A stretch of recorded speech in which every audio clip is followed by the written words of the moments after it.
Os sapatos da criança não faziam barulho no chão de mármore polido. No entanto, todas as cabeças no restaurante se viraram como se fossem puxadas por um fio invisível. Ela não devia ter mais de 7 anos. O seu uniforme escolar estava amarrotado e manchado com algo que poderia ser lágrimas ou chuva. Os seus pequenos punhos agarravam um pedaço de papel dobrado com tanta força que os nós dos dedos ficaram brancos. Naran Calvete estava sentado sozinho na sua mesa habitual no canto, posicionada de forma a que pudesse ver ambas as entradas e o rio Cape Fear, além das janelas do chão ao teto. O brilho âmbar das lâmpadas Edison Vintage projetava sombras sobre as suas feições angulares, destacando a cicatriz que traçava a sua sobrancelha de esquerda. A menina movia-se pelo restaurante como um fantasma, navegando por um mundo que já a tinha esquecido. Ela passou por mesas onde homens em ternos caros discutiam contratos de transporte e negócios imobiliários, onde mulheres vestidas de seda riam de piadas que não tinham graça. O seu guarda-costas deu um passo à frente da sua posição perto da entrada da cozinha, com uma mão movendo-se instintivamente em direção ao seu casaco. Neran levantou 2 dedos sem tirar os olhos da criança que se aproximava, e o homem parou no meio do caminho. O gerente do restaurante apareceu do nada, com um sorriso de desculpas já se formando, as mãos estendidas para interceptar essa violação da sua atmosfera exclusiva. O olhar de Niran desviou-se para ele por precisamente um segundo, e o homem recuou como se tivesse tocado num fio elétrico, lembrando-se subitamente de um assunto urgente no outro lugar. Aya parou a 1 metro da mesa dele, mantendo a distância cautelosa de alguém que aprendeu que os adultos podem ser perigosos. A sua respiração era superficial e rápida, o peito subindo e descendo sob o emblema da escola bordado no seu blazer gasto. O papel nas suas mãos tremia como um pássaro capturado. Pode levar-me à escola. A sua voz mal se elevava acima de um sussurro, cada palavra lutando contra o medo alojado na sua garganta. O erro gramatical revelava o pânico a sobrepor-se ao pensamento. O desespero, despojando-a da linguagem cuidadosa aprendida nas salas de aula, que não conseguiram protegê-la. Nuron pousou a faca com cuidado deliberado, o clique suave da prata contra a porcelana incrivelmente alto no silêncio sufocante. Ele estudou o rosto dela da mesma forma que estudava os contratos antes de assiná-los, procurando por engano e encontrando apenas puro terror. Por trás dos olhos dela havia algo que ele reconhecia dos espelhos da sua própria juventude. Por quê? A única palavra não trazia calor, mas também não trazia ameaça. Apenas a curiosidade neutra de um homem acostumado a entender as motivações antes de agir. Ele recostou-se ligeiramente, dando-lhe espaço para respirar, para escolher entre continuar ou fugir. As mãos de Ilia tremiam mais intensamente enquanto ela desdobrava o papel, alisando-o contra o peito antes de estendê-lo na direção dele. O movimento expôs uma pulseira de hematomas ao redor do pulso fino, marcas roxas e amarelas que formavam o padrão inconfundível de dedos adultos. Ela não pareceu notar que a atenção dele se voltou para elas. Eles me empurram todos os dias, dizem coisas maldosas e ninguém os impede. As palavras saíram mais rápido agora, como água a romper uma barragem. E há um homem num carro preto que me segue até casa e sabe onde eu moro. Niran pegou o papel dos dedos trêmulos dela, com um movimento lento e calculado. A página continha um desenho infantil feito com giz de cera desbotado. Uma menina esquelética cercada por figuras maiores com rostos raivosos rabiscados. E ao lado um retângulo preto com círculos no lugar das rodas. No canto, escrito com letras trêmulas, estava um endereço que ele reconheceu do lado leste. Eu contei à minha professora e ela disse, estou a ser dramática. Contei ao diretor e ele disse, as crianças precisam de aprender a resolver os seus próprios problemas. A voz de Elliot falhou, lágrimas escorrendo apesar do seu esforço óbvio para parecer corajosa. A minha mãe chamou a polícia e eles disseram, palavras maldosas não são crime. O restaurante se transformou num quadro de espectadores paralisados. Todas as pessoas presentes sabiam que estavam testemunhando algo que seria discutido em sussurros por semanas. Neran dobrou o desenho cuidadosamente, vincando-o ao longo das linhas que já haviam sido dobradas e redobradas inúmeras vezes. Evidência de uma criança buscando coragem em preparação. Por que eu? Ele fez a pergunta que importava, aquela que separava o desespero aleatório da escolha calculada. A sua reputação não era segredo. Todos em Wilmington conheciam o seu nome e o que ele significava. O que acontecia às pessoas que chamavam a sua atenção pelas razões erradas. Limpei os olhos dela com as costas da mão, deixando uma mancha de sujidade na sua bochecha. Porque todos têm medo de si. E eu pensei, talvez se eles têm medo de si, terão medo de me magoar. A lógica era devastadoramente simples. O raciocínio de uma criança que aprendera que o medo era a única moeda que importava. O sol da tarde entrava pelas janelas altas da escola primária Riverside, projetando longas sombras no recreio, onde ela aprendera a tornar-se invisível. 3 semanas antes, o pesadelo começara com um rapaz 2 vezes maior do que ela, a empurrar contra a parede de tijolos durante o recreio, rindo enquanto a sua lancheira se espalhava pelo asfalto. Ela apanhou a sua sanduíche da terra, limpou-a e não disse nada. O silêncio tornou-se o seu escudo, embora não protegesse nada. Os ataques tornaram-se mais ousados. Livros escolares atirados da sua secretária, a mochila atirada para a sanita da casa de banho das meninas, ameaças sussurradas sobre o que aconteceria se ela contasse. Os professores passavam com olhos que viam tudo e não reconheciam nada.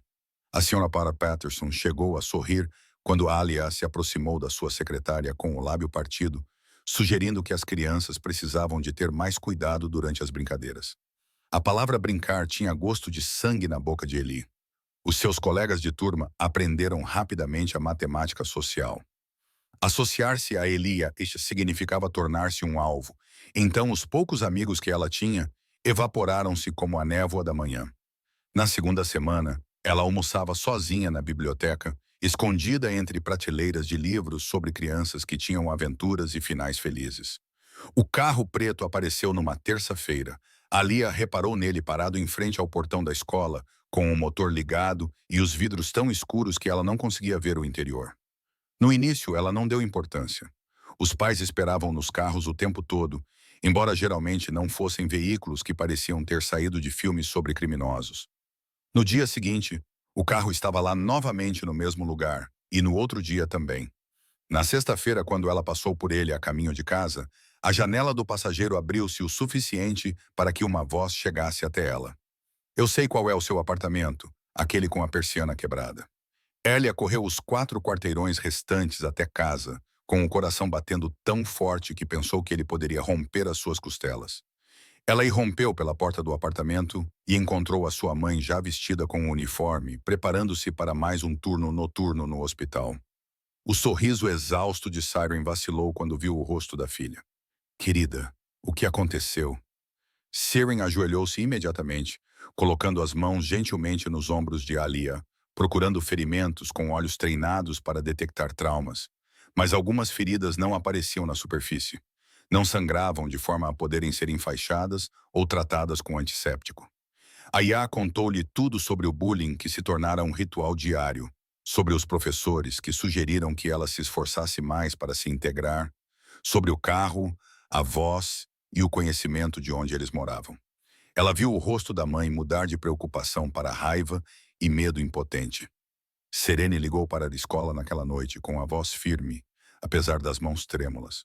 O vice-diretor ouviu com paciência experiente antes de explicar que, sem provas concretas de irregularidade, a escola não poderia tomar medidas. As crianças exageram, disse ela. Elas têm imaginação fértil. Talvez a Aliar estivesse com dificuldades na transição para o segundo ano. A polícia foi pior. O agente que recebeu a denúncia de Serene recostou-se na cadeira, batendo com a caneta no bloco de notas. Senhora, alguém sentado num carro perto de uma escola não é ilegal. E as crianças hoje em dia assistem demasiada televisão. Elas veem perigo em todo o lado. Ele sugeriu aconselhamento familiar. Naquela noite, Saran abraçou Elia até ela adormecer. Depois, sentou-se à pequena mesa da cozinha, olhando para as contas que não podia pagar e para um sistema que não ajudava. Ela trabalhava em 2 turnos para alimentá-las. Chegava a casa a um apartamento vazio porque a creche custava mais do que ela ganhava e agora descobria que o medo da sua filha não valia nada contra a burocracia. Depois vieram os hematomas. Alia caiu das escadas na escola. Ou pelo menos era o que diziam. Depois, ela esbarrou numa porta. Depois, tropeçou durante a aula de educação física. Cada incidente cuidadosamente posicionado na zona cinzenta entre abuso óbvio e acidente plausível. Cada um projetado para aterrorizar, mantendo a negação. Saren fotografou cada marca, documentou cada incidente, ligou para todas as autoridades que conseguiu encontrar. As respostas variavam na formulação, mas traziam a mesma mensagem. Prove. Traga testemunhas. Mostre-nos provas que atendam aos nossos requisitos. A palavra da sua filha contra a deles não é suficiente. O carro preto continuou a sua vigília. Às vezes estava lá de manhã, às vezes só depois da escola. Uma vez ele a viu estacionado na sua rua lá à meia-noite. Visível da janela do seu quarto. Ela parou de dormir à noite, acordando assustada com cada barulho, certa de que a voz cumpriria a sua promessa. Niran ficou sozinho no seu escritório acima do restaurante, muito tempo depois de Alia ter saído. O desenho da criança estava estendido sobre a sua secretária, sob o cone de luz da sua lâmpada de bancário.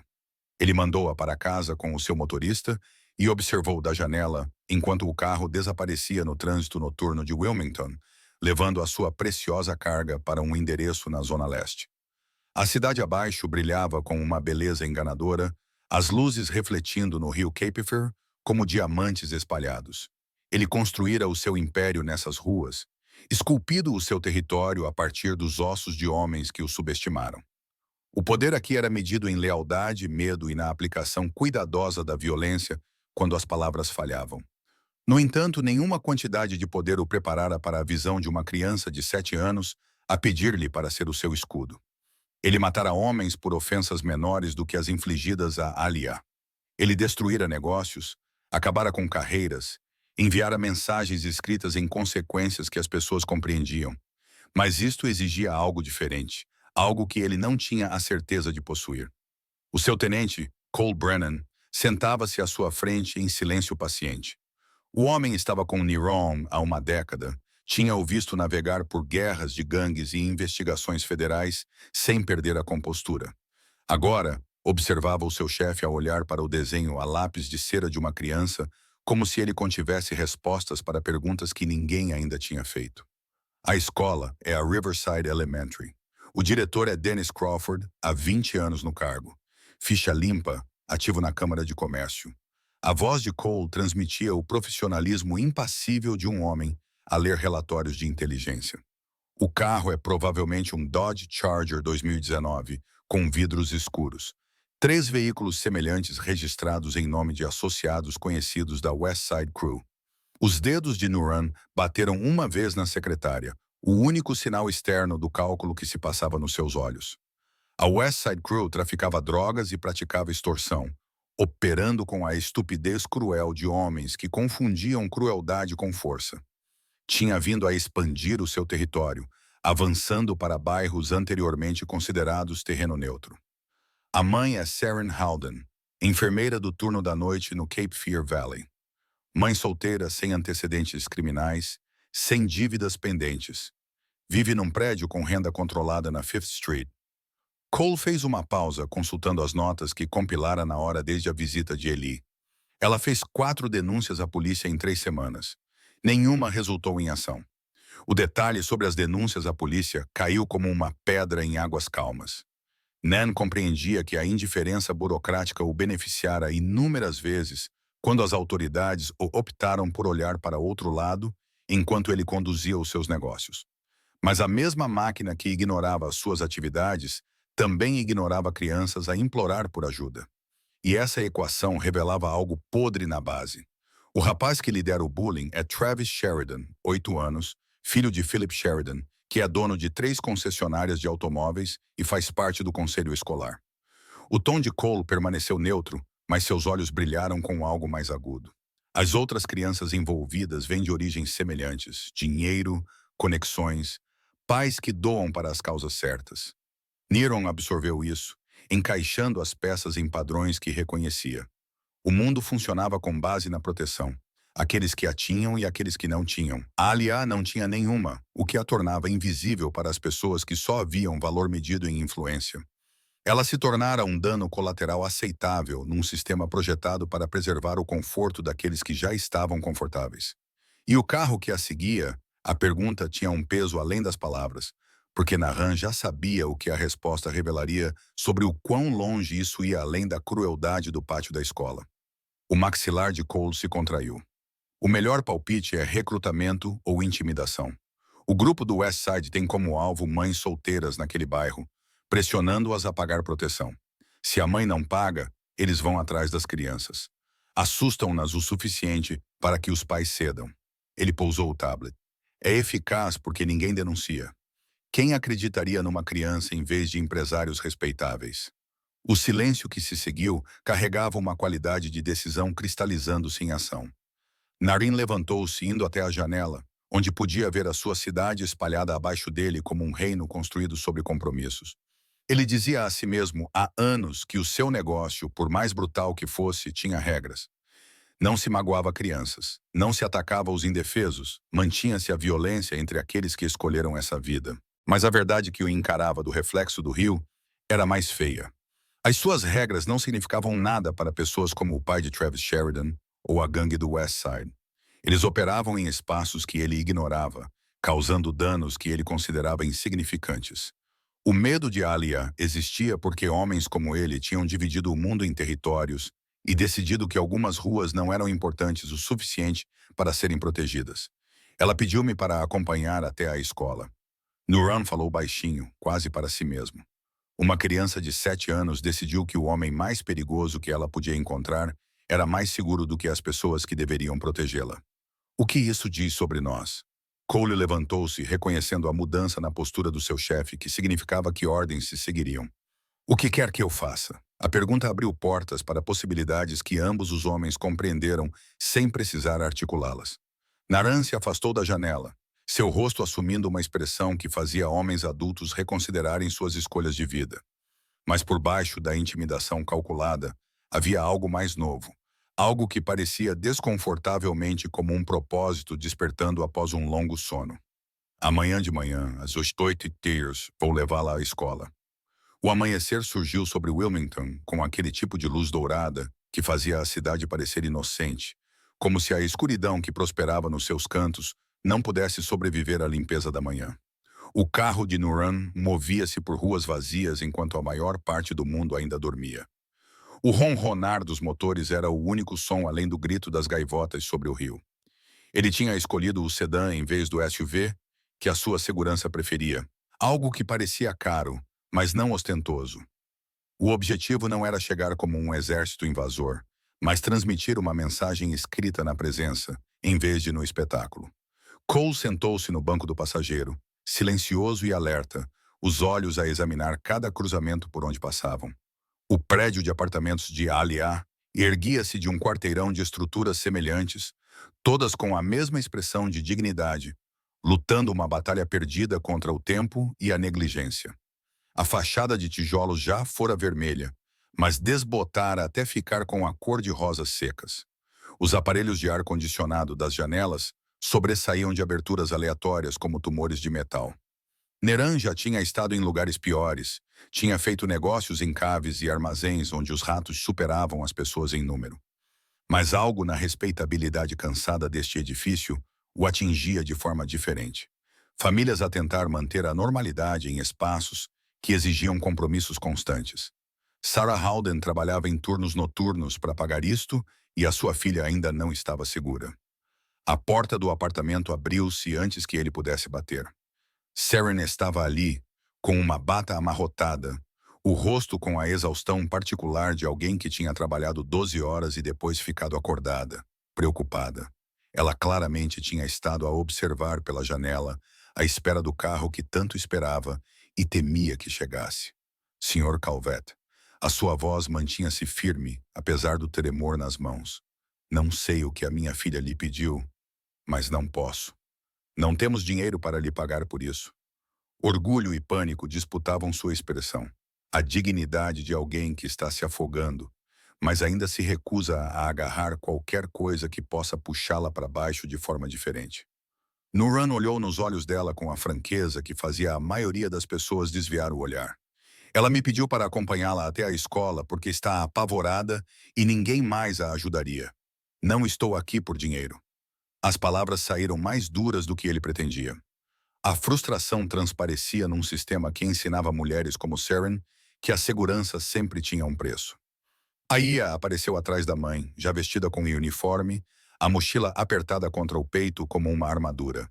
Ela estava claramente pronta há uma hora, com medo de que chegar atrasada pudesse fazê-lo mudar de ideias.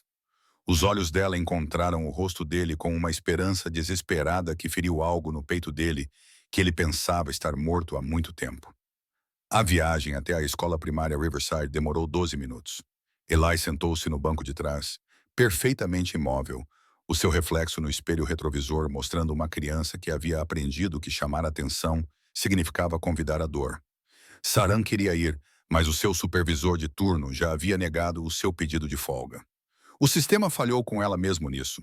O trânsito matinal ficou mais intenso à medida que se aproximavam da escola. Pais em minivans e sedãs de luxo formavam o desfile diário de quem levava os filhos à escola. Nuran observava-os através do para-brisa. Essas pessoas que viviam na mesma cidade, mas habitavam mundos completamente diferentes. Os seus filhos reclamavam dos trabalhos de casa e dos planos para o fim de semana, enquanto Alia contava os dias que sobrevivia. A escola surgiu por trás de carvalhos que provavelmente estavam ali há um século. Os seus ramos criavam um dossel sobre edifícios de tijolos projetados para parecerem acolhedores. Tudo na escola primária Riverside gritava investimento e cuidado, os relvados bem cuidados, a tinta fresca, os equipamentos do parque infantil que ainda brilhavam. O dinheiro fluía por este lugar, mas não para proteger as crianças que não vinham das famílias certas. Neran estacionou na rotunda onde os autocarros costumavam parar, ignorando completamente a área designada para os pais deixarem os filhos. A localização obrigava todos a reparar, tornando o seu carro o centro das atenções da rotina matinal. Cole saiu primeiro, um movimento ensaiado que posicionava o seu corpo entre o veículo e potenciais ameaças que nenhum dos dois homens realmente esperava. Então Non apareceu e amanhã mudou. As conversas pararam a meio da frase. Os pais congelaram com as portas dos carros entreabertas. Uma guarda de trânsito deixou cair o seu sinal de parada, o metal batendo contra o asfalto com um som que parecia impossivelmente alto no silêncio repentino. Ele abriu a porta de Alia com o mesmo cuidado que usaria para manusear cristal. Ela saiu lentamente, a sua mãozinha encontrando a dele com uma confiança que o aterrorizava mais do que qualquer arma que ele já tivesse enfrentado. O peso dos dedos dela contra a palma da mão dele carregava a responsabilidade de todas as escolhas que ele faria daquele momento em diante. Eles caminharam juntos em direção à entrada, Narin ajustando o passo dele aos passos menores de Ia. A multidão se abriu, sem que ninguém decidisse conscientemente se mover, os corpos respondendo a instintos mais antigos que o pensamento. Os pais puxaram os seus filhos para mais perto, não para protegê-los dele, mas por reconhecerem que a proximidade com aquele momento trazia consequências que não podiam prever. Travis Sheridan estava perto da cerca do parque infantil com o seu habitual grupo de seguidores, a meio de uma frase, numa história que provavelmente envolvia a humilhação de outra pessoa. Ele viu Ilia primeiro, o seu rosto já formando o sorriso cruel que aperfeiçoara ao longo de semanas de tormento incontestado. Então, seus olhos se voltaram para o homem ao lado dela, e o sorriso desmoronou como castelos de areia diante da maré que se aproximava. O rapaz deu um passo para trás, tropeçando em seus próprios pés na pressa de criar distância. Seus amigos se espalharam como pássaros assustados, sua coragem coletiva evaporando-se no instante em que compreenderam que sua vítima havia adquirido uma proteção de um calibre que eles nunca haviam imaginado. Um deles deixou cair seu boneco de ação, abandonando-o na grama. Nuran não olhou para eles, não reconheceu a sua existência além da consciência periférica que cultivara ao longo de anos a ler salas em busca de ameaças. Mas a sua presença dizia muito sem precisar de palavras, o corte do seu fato que custava mais do que o aluguer mensal da maioria das pessoas. A maneira como se movia com a confiança de alguém que nunca questionara o seu direito de ocupar espaço, a cicatriz que sugeria que a violência sobrevivera em vez de ter sido evitada. Uma professora que monitorava a entrada recuou até a moldura da porta, pressionando a prancheta contra o peito como um escudo. A senhora Patterson, A mesma mulher que sugerira que Elia fosse mais cuidadosa, de repente sentiu uma necessidade urgente de examinar algo em sua folha de presença. A covardia da cegueira voluntária tinha limites, e esses limites se materializaram na forma de um homem cuja reputação o precedia como uma onda de choque. O diretor Crawford apareceu como se tivesse sido chamado, com o seu sorriso de administrador já no lugar antes mesmo de ter processado completamente a cena que se desenrolava no seu campus. Era um homem na casa dos 50 anos que tinha aperfeiçoado a arte de lidar com os pais através de clichês cuidadosos e adiamentos estratégicos.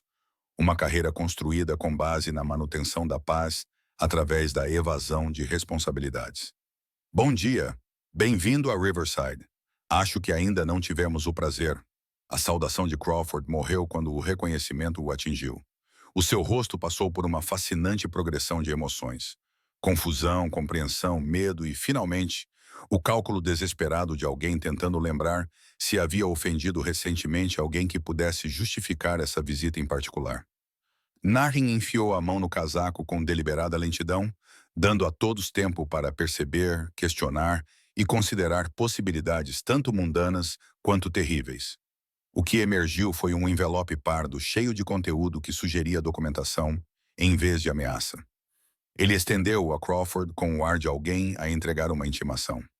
Isto contém queixas formais sobre assédio a alunos, incidentes documentados de agressão física e registros de todas as denúncias que a Sra. Haldane apresentou e que a sua equipa decidiu ignorar. A voz de Neron ecoou pelo estacionamento, garantindo que todos os presentes ouvissem cada palavra. Também está incluído um cheque de os $50.000 destinado especificamente aos programas anti-bullying e de segurança dos alunos da sua escola. Crawford pegou o envelope com as mãos trêmulas, seu rosto agora exibindo a expressão única de alguém que acabara de ser publicamente encurralado em um canto de sua própria criação. A doação era simultaneamente um presente e uma acusação, uma generosidade que destacava a negligência anterior. Recusá-la confirmaria tudo o que Neron insinuava, enquanto aceitá-la significava reconhecer que as falhas estavam sendo corrigidas. Há mais uma coisa dentro. O tom de Neron baixou para um nível conversacional, destinado apenas a Crawford, embora outros se esforçassem para ouvir. Uma lista de todos os advogados em Wilmington, especializados em processos por negligência contra instituições educacionais. Considere-a informativa, caso a Sra. Haldane decida que o sofrimento documentado de sua filha justifica uma reparação legal. A maçã de Adão do diretor balançou quando ele engoliu. A sua autoridade, cuidadosamente mantida, foi arrancada em minutos, substituída pela fria compreensão de que as consequências que ele havia evitado com sucesso agora estavam voltando com juros. Os pais que assistiam iriam conversar, o conselho escolar iria ouvir, e o seu confortável padrão de intervenção mínima acabara de se tornar insustentável. Alia permaneceu em silêncio durante toda essa troca, as mãos ainda entrelaçadas, observando os adultos ao seu redor se esforçarem para responder à pressão que nunca sentiram necessidade de aplicar em seu nome. Ela aprendera cedo que a justiça era seletiva, que a proteção fluía para aqueles que já tinham poder. Agora essa equação se invertia, e todas as pessoas que a rejeitavam estavam sendo forçadas a recalcular. Espero que a experiência de Alia nesta escola melhore drasticamente. A declaração final de Neron não era uma ameaça, porque ameaças implicavam a possibilidade de não conformidade. Era simplesmente a realidade sendo ditada por alguém com o poder de garantir que ela se manifestasse. Se isso não acontecer, vou me interessar mais pessoalmente pelo funcionamento desta instituição. 3 dias se passaram antes que Saren encontrasse coragem para entrar no restaurante. Ela passou por ele 2 vezes, seus pés a levando até a esquina antes que sua coragem falhasse, e ela continuou até o ponto de ônibus. O prédio a intimidava com seu vidro polido e manobrista, um mundo que ela visitava apenas como funcionária, nunca como convidada. Mas a gratidão tinha peso, e algumas dívidas exigiam reconhecimento, mesmo quando o pagamento era impossível. A sua filha tinha dormido a noite toda pela primeira vez em semanas. Tinha voltado da escola com uma história sobre ter almoçado na cantina sem que ninguém a incomodasse. Esse milagre merecia mais do que silêncio. O porteiro interceptou-a 2 passos depois da entrada, com o seu sorriso profissional já a formar palavras de recusa educada. Ela usava o seu vestido mais bonito, o azul marinho que guardava para as reuniões de pais e professores, mas ao lado dos outros clientes em suas roupas elegantes, ela poderia muito bem estar usando um uniforme de trabalho. Preciso falar com o Sr. Cavad. As palavras saíram mais firmes do que ela pretendia, impulsionadas pela mesma determinação que a ajudava a superar turnos duplos e notificações de despejo. Por favor, diga-lhe que Saren Haldane está aqui. Ela olhou nos olhos do homem e recusou-se a desviar o olhar. Recusou-se a aceitar a rejeição sem pelo menos tentar. Algo em sua expressão deve ter chamado a atenção, porque o Matrade parou, reavaliou a situação e então acenou com a cabeça em direção ao bar. Espere aqui. Ele desapareceu por uma porta parcialmente escondida atrás de um espelho ornamentado, deixando Saren parada desajeitadamente perto da entrada, enquanto estranhos bem vestidos fingiam não notar sua presença. O interior do restaurante era bonito de uma forma que parecia quase agressiva. Lustres de cristal que provavelmente custavam mais do que um ano de renda. Obras de arte que ela reconheceu de uma visita de estudo a um museu que a Aliá tinha feito no primeiro ano. Talheres que refletiam a luz como pequenas lâminas. Era aqui que os poderosos jantavam enquanto discutiam como adquirir mais poder. Naran apareceu da mesma porta escondida, a sua presença mudando a energia da sala de uma forma que Saren não conseguia explicar completamente. As conversas continuaram, mas ficaram mais silenciosas, como se as pessoas baixassem instintivamente a voz quando ele estava por perto. Ele aproximou-se dela com passos medidos, o rosto não revelando nada do que ele poderia estar a pensar. Senhora Haldane, ele cumprimentou-a com um leve aceno de cabeça, depois apontou para um canto mais tranquilo, longe do movimento do bar. Não precisavas de vir aqui. Não era uma despedida, apenas uma constatação de fato proferida no mesmo tom neutro que ele usara ao falar com o diretor Crawford. Saren seguiu até uma pequena mesa perto das janelas, onde o rio Capefar captava os últimos raios do pôr do sol, transformando a água em cobre derretido. De perto, ela podia ver os detalhes. A distância do seu apartamento obscurecera os fios cinzentos que se misturavam ao cabelo escuro dele. As linhas ao redor dos olhos dele sugeriam exaustão escondida por trás do controle. O relógio caro estava folgado no pulso dele, como se tivesse perdido peso recentemente. Eu precisava agradecer-lhe por Alia. As palavras pareciam inadequadas, insuficientes para expressar a magnitude do que ele tinha feito. Ela tem ido à escola sem chorar. Isso é algo que eu não conseguia dizer há um mês. A voz dela falhou, apesar do esforço para mantê-la firme. Naran estudou o rosto dela com a mesma intensidade com que estudara o desenho de Ellie, procurando algo que parecia encontrar na expressão do queixo dela ou nas sombras sob os olhos. A escola deveria ter agido quando você relatou o problema pela primeira vez. Você não deveria ter precisado de mim. A crítica não era dirigida a ela, mas ao sistema que forçara esse momento a existir. Mas eles não agiram. E você agiu. Saren continuou, precisando que ele compreendesse que o seu cinismo em relação às instituições não diminuía a realidade do seu impacto. Não faz ideia do que é ver o seu filho sofrer e todos lhe dizerem que é normal, que está a exagerar, que as crianças precisam de ser mais resistentes. As suas mãos agarraram a borda da mesa, ancorando-a contra a onda de emoção que ameaçava transbordar.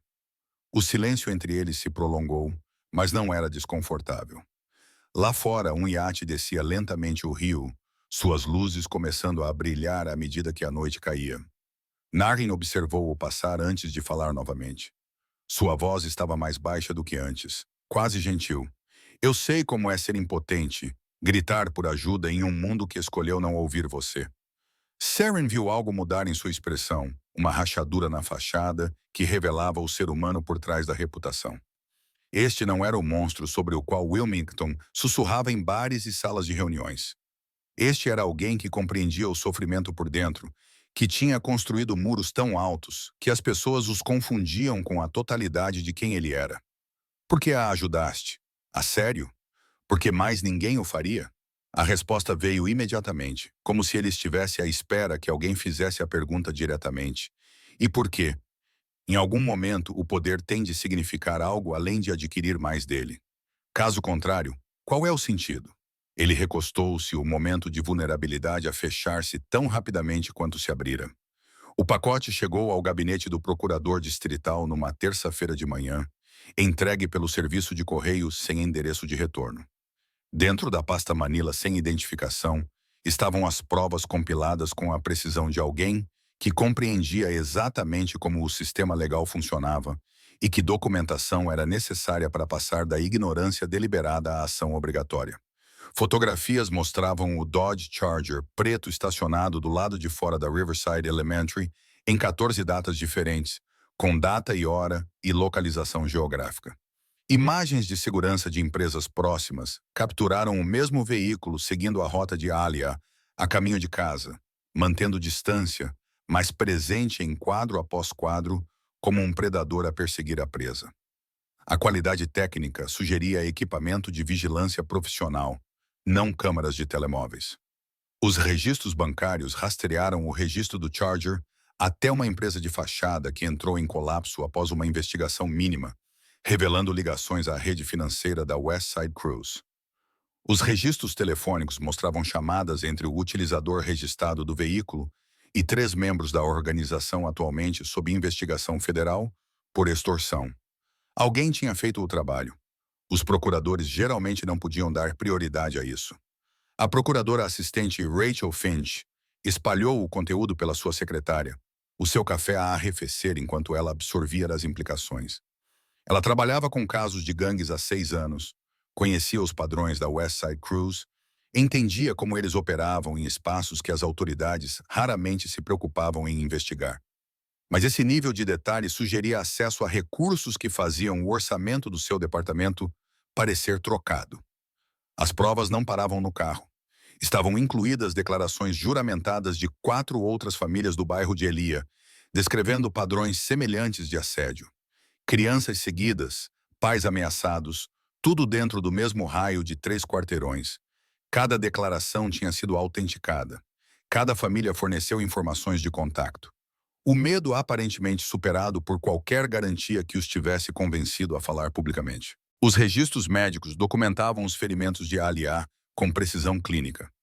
As visitas às urgências explicadas como acidentes agora formavam um padrão inconfundível na sua consistência. A doutora Yolanda French, de Cape Fear Valley, anexou uma nota pessoal afirmando que tinha relatado 2 vezes às autoridades suspeitas de abuso, com cópias desses relatórios mostrando que eles tinham sido arquivados, mas nunca investigados. A seção final detalhava a omissão da escola em agir, apesar das queixas documentadas. Cadeias de e-mails entre Saren e o diretor Crawford mostravam pedidos cada vez mais desesperados, recebidos com evasivas burocráticas. Uma gravação de sua conversa com o vice-diretor capturou o momento exato em que ela foi informada de que as crianças exageram e que talvez o aconselhamento familiar ajudasse a resolver os problemas comportamentais de Alia. Finch pegou o telefone e ligou para o capitão da polícia, que lidava com casos de crime organizado. Precisamos de falar sobre o grupo West Side e uma rede de proteção que tem como alvo mães solteiras na Zona Leste. E antes que me diga que não temos recursos para isso, estou a ver provas suficiente para enterrá-los. A sua voz trazia o tom de alguém que tinha visto a justiça falhar muitas vezes e estava farta de desculpas. Na quinta-feira, 3 membros do grupo West Side estavam em salas de interrogatório, com os seus advogados já a negociar acordos em troca de testemunhos contra membros de alto escalão. A rede de proteção da organização desmoronou-se com uma rapidez surpreendente assim que os procuradores exerceram pressão real, revelando uma rede que operava abertamente há meses, porque ninguém com poder se tinha dado ao trabalho de investigar. O jornal de sexta-feira trazia a manchete: Procurador distrital anuncia grande operação contra gangues após denúncias sobre crianças em risco. O artigo detalhava as prisões, as acusações pendentes e a promessa do procurador distrital de investigar por que as denúncias anteriores tinham sido ignoradas. Finch deu entrevistas falando sobre falhas sistêmicas e renovou o compromisso de proteger populações vulneráveis. Ninguém mencionou a entrega anônima de provas.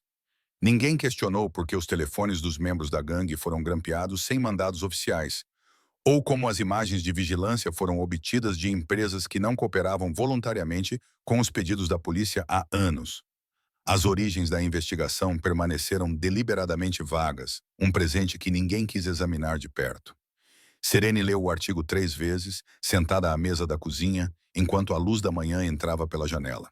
Eu comi cereais à sua frente, balançando as pernas de uma forma que ela não fazia há semanas.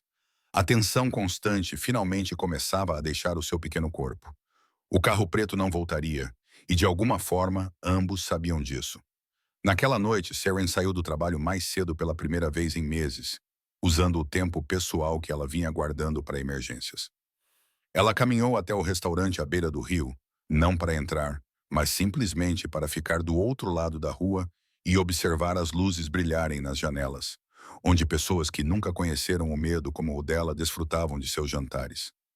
A gratidão não exigia reconhecimento, apenas a silenciosa constatação de que algumas dívidas nunca poderiam ser pagas, apenas honradas através de viver a vida que alguém havia tornado possível.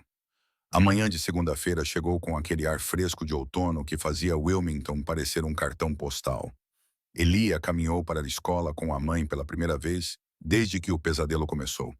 As suas mãos estavam entrelaçadas. O horário de trabalho de Sarin foi milagrosamente ajustado após uma conversa com o seu supervisor que ela ainda não compreendia totalmente. A burocracia do hospital normalmente não favorecia mães solteiras, mas aparentemente desta vez tinha favorecido. O recinto da escola tinha se transformado de maneiras subtis que apenas alguém que tivesse vivido-o antes poderia realmente apreciar.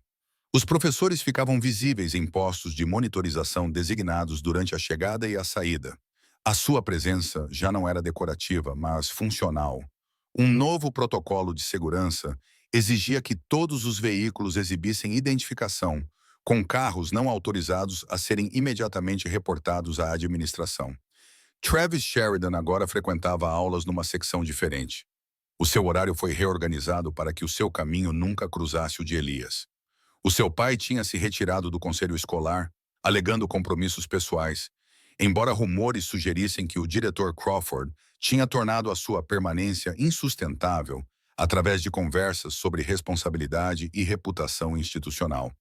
O dinheiro ainda falava, mas aparentemente tinha aprendido a falar a favor de Alia. A menina que antes almoçava escondida na biblioteca agora sentava-se a uma mesa perto das janelas com duas outras crianças que tinham sido discretamente transferidas para a sua turma. Ainda não eram amigas, mas a proximidade sem ameaças era um milagre por si só. Ela riu-se de algo que uma delas disse. O som ecoou pela cantina como uma prova de conceito. A Sra. Patterson tinha sido transferida para funções administrativas. As suas responsabilidades de ensino em sala de aula foram transferidas enquanto se aguardava a revisão das suas práticas de supervisão dos alunos. A explicação oficial citava a otimização do fluxo de trabalho, mas todos compreendiam a verdadeira mensagem. A falha em proteger as crianças agora tinha consequências, mesmo para professores que se tinham acostumado à cegueira seletiva. Naran observava do seu carro estacionado a um quarteirão de distância, posicionado de forma a poder ver a entrada da escola sem ser óbvio. Ele vinha todas as manhãs há 2 semanas, uma rotina que não conseguia justificar, mas também não conseguia quebrar. Cole tinha parado de perguntar o porquê, simplesmente aceitando que essa vigilância tinha se tornado parte do seu padrão diário. Elia saiu do prédio na hora da saída com a mochila balançando nos ombros, movendo-se com a leveza de alguém que tinha sido libertado de correntes invisíveis. Ela parou no portão, examinando a rua com cautela experiente. Então, seu rosto se abriu em um sorriso que a transformou completamente. Não porque ela o viu. Ela não o viu, mas porque viu sua mãe esperando. E isso foi o suficiente. Seren acenou e Elia correu para ela com a alegria espontânea de uma criança que se lembrou de como era a sensação de segurança. Elas caminharam juntas em direção ao ponto de ônibus. A mão de Seren repousava protetora sobre o ombro da filha, e a conversa delas era animada o suficiente para gerar gestos com as mãos e risadas compartilhadas. Neuron ligou o motor, preparando-se para partir antes que elas notassem a sua presença. Ele tinha feito o que precisava ser feito, alcançado o resultado que importava.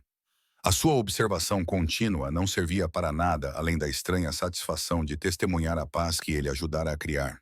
prova de que o poder podia construir em vez de destruir. Mas antes que ele pudesse partir, virei-me para a rua como se sentisse algo. Os olhos dela encontraram o carro dele com precisão assustadora, o reconhecimento surgindo em suas feições. Ela levantou uma mão pequena num aceno que continha mais eloquência do que as palavras poderiam expressar. Gratidão, reconhecimento e o simples adeus de alguém que compreendia que a proteção não exigia proximidade constante. Naan levantou 2 dedos do volante em resposta. Um gesto mínimo, mas inconfundível. Os seus olhos se encontraram à distância por 3 segundos, que de alguma forma continham toda a jornada desde a sua entrada aterrorizada no restaurante até este momento em que ela recuperava a sua infância. Então ela voltou-se para a mãe e o mundo continuou a avançar. Ele afastou-se lentamente, observando-as a diminuir no espelho retrovisor até desaparecerem ao virar da esquina. O vazio que normalmente preenchia o seu peito tinha sido substituído por algo que ele não conseguia definir, algo que parecia perigosamente próximo da satisfação, do propósito, talvez, ou simplesmente da rara experiência de usar o que ele tinha construído para algo que não o assombraria. O rio Cape Fear refletia o sol da tarde enquanto ele atravessava a ponte de volta para o restaurante. A água brilhava com um tipo de beleza que existia independentemente do que acontecia nas ruas ao redor. Wilmington continuaria sendo Wilmington, corrupta e elegante, perigosa e encantadora. Mas, num pequeno canto dela, uma menina de 7 anos poderia ir para a escola sem medo. E isso mudou a equação de maneiras que as estatísticas nunca mediriam. Saren descobriu o envelope 3 dias depois, enfiado debaixo de um copo de água na mesa de canto, onde Nahani costumava sentar-se durante os seus jantares tardios. Ela tinha vindo ao restaurante por impulso após o seu turno, impulsionada pela necessidade de vê-lo mais uma vez, para colocar em palavras a transformação que ele tinha criado nas suas vidas. O Matraí tinha assentado com uma cortesia silenciosa que sugeria que instruções tinham sido deixadas em relação à sua recepção. Mas Naren não estava lá. A mesa estava vazia, perfeitamente arrumada para um convidado que não chegaria. Ela esperou 20 minutos, pedindo um café que não podia pagar, antes de notar o envelope cor de creme com o seu nome escrito em caligrafia precisa, que sugeria caneta tinteiro em vez de esferográfica. Os seus dedos tremiam ligeiramente enquanto ela o abria. Dentro havia uma corrente de prata, tão delicada que parecia feita de luz da lua capturada, o metal frio contra a sua palma. O pingente era uma pequena estrela, com 5 pontas perfeitamente simétricas, refletindo a luz âmbar do restaurante e projetando-a em pequenos prismas. Nenhuma marca de joalheiro indicava o seu valor, mas o peso sugeria prata verdadeira, talvez o metal mais precioso que ela já tivesse possuído. O bilhete que o acompanhava era breve, escrito com a mesma caligrafia precisa do envelope. Agora o mundo acredita nela. Era tudo o que importava. Sem assinatura, sem explicação além dessas 9 palavras que, de alguma forma, continham tudo o que precisava ser dito. Crença, a base da segurança, a moeda que lhe fora negada até que ele forçasse a sua troca. Saren leu as palavras 3 vezes, cada leitura revelando novas camadas. Ele devolveu a credibilidade a Eliéa, restaurou o contrato social que dizia que os medos das crianças mereciam a atenção dos adultos. Os presentes físicos, a intervenção da escola, as provas legais, o desmantelamento sistemático das ameaças, tudo serviu a esse único propósito. Fazer com que o mundo acreditasse numa menina de 7 anos quando ela dizia que estava em perigo. Ela prendeu a corrente ao pescoço com as mãos trêmulas, a estrela assentando na clavícula como um talismã. Através das janelas do restaurante, o rio Cape Fear movia-se no seu ritmo eterno, indiferente ao drama humano que se desenrolava nas suas margens. Em algum lugar desta cidade, um homem que aterrorizava criminosos endurecidos decidira que o pesadelo de uma criança era mais importante do que manter a sua distância cautelosa das consequências. O empregado apareceu com um café fresco que ela não tinha pedido, colocando-o na mesa com um pequeno aceno em direção à janela. Ele queria que soubesse que apreciava a sua visita. A mensagem foi transmitida em tom neutro, sem revelar nada sobre quando ou como essas instruções tinham sido comunicadas. Neron já tinha ido embora. Provavelmente nunca tinha planeado estar ali naquela noite, mas ele tinha antecipado a chegada dela com a mesma precisão que aplicava a tudo. Saren tocou no pingente em forma de estrela, sentindo as suas bordas pressionarem a sua pele. Não era apenas uma joia. Era uma promessa cumprida, a prova de que alguém poderoso tinha olhado para a sua filha e visto uma pessoa que valia a pena proteger, em vez de um problema a ignorar. O valor do presente não tinha nada a ver com os seus materiais e tudo a ver com o que representava. Ela terminou o seu café lentamente, saboreando o momento e a elegância tranquila do espaço à sua volta. As pessoas nas outras mesas conduziam os seus jantares de negócios e noites românticas, alheias ao fato de que alguém recentemente se sentara neste mesmo lugar e decidido usar a sua influência para obter misericórdia em vez de lucro. O mundo continuava a girar, mas numa pequena órbita, tudo tinha mudado fundamentalmente. Lá fora, a noite em Wilmington desenrolava-se de forma familiar. Os turistas passeavam pelo Riverwalk, tirando fotografias de edifícios históricos. Os empresários fechavam as suas lojas e iam para casa, para junto das suas famílias. Algures, os membros restantes das gangues do West Side esforçavam-se por reconstruir o que a acusação tinha desmantelado, aprendendo tarde demais que alguns territórios não valiam o custo de entrada.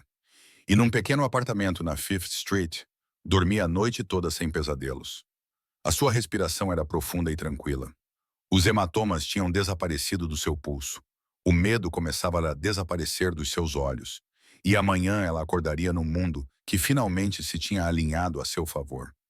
Não porque os sistemas tivessem subitamente começado a funcionar, mas porque uma pessoa com poder tinha escolhido usá-lo em nome de alguém que não tinha nenhum. Saren saiu do restaurante com o pingente quente contra a sua pele, levando consigo a prova de que o mundo podia mudar quando a pressão certa era aplicada nos pontos certos. Ela agradeceria-lhe novamente se os seus caminhos se cruzassem, mas suspeitava que isso não aconteceria. Homens como Narin Calvert operavam melhor nas sombras. O seu impacto era sentido, mas não observado.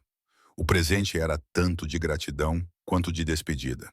Reconhecimento e encerramento envoltos em prata e boas intenções. O rio refletia as luzes da cidade, enquanto ela atravessava a ponte em direção à casa. Cada ondulação carregava iluminação antes de a liberar para a escuridão e aceitar a próxima. A vida continuaria a sua complicada dança entre poder e vulnerabilidade, crueldade e proteção. Mas, naquela noite, uma mãe caminhava para casa sabendo que a sua filha estava segura. E um homem sentava-se em algum lugar da cidade, compreendendo que o seu império finalmente tinha sido usado para algo que importava, além da sua própria expansão. No espaço entre essas duas verdades, algo como redenção havia criado raízes e começado a crescer silenciosamente. Obrigado a todos por acompanharem esta história. Se gostaram, escrevam nos comentários de onde estão a assistir. E não se esqueçam de curtir, inscrever-se e partilhar este vídeo. O vosso apoio significa tudo e ajuda-me a continuar a trazer mais histórias como a de Alia e Nahens. Esta história mudou a vossa maneira de pensar sobre poder e proteção? Deixem-me saber abaixo.